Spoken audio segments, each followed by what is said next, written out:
Bonjour. Alors, aujourd'hui, je suis un peu embarrassé parce que normalement, ce genre d'intervention, là, c'est pour conseiller d'aller voir un film.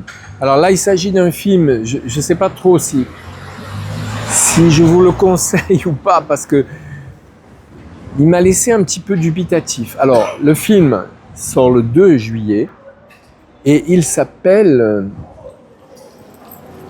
Le bonheur est une bête sauvage. Alors, c'est un film de Bertrand Guéry qui a déjà réalisé en 2018 Mes frères. Et là, on se demande s'il n'est pas en train d'essayer d'inventer un nouveau genre cinématographique qui serait basé sur la naïveté. Voilà. On se demande si le scénario est maladroit ou si c'est voulu.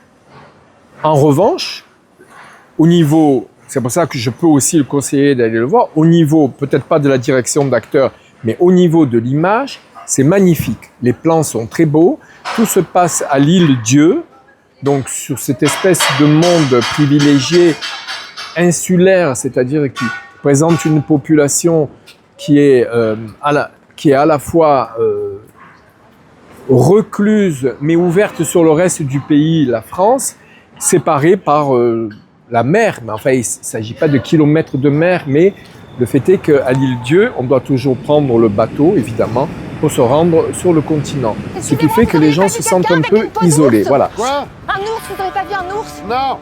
Mais par contre, j'ai vu un ours. Il est parti vers les chinettes. Si vous le recroisez, dites-lui qu'il a volé mon mari et qu'il le remette là où il l'a pris.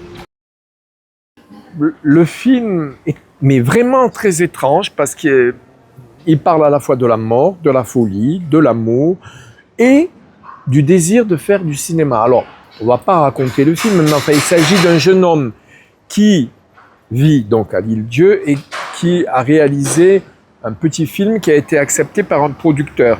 Et il rêve évidemment, comme tout le monde, d'aller à Paris pour réussir.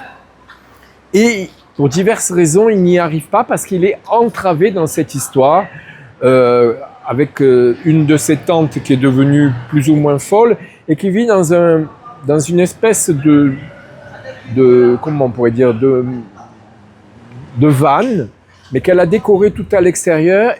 Alors ça, évidemment, c'est une allusion à La fiancée du pirate de Nelly Kaplan avec Bernadette Lafont. Mais ça n'a pas le niveau du film, évidemment. Voilà. Alors, on est sans cesse en train de se dire, mais c'est pas possible que ça soit aussi naïf, parce qu'il y a l'intervention d'une bête qui terrorise, entre guillemets, la région.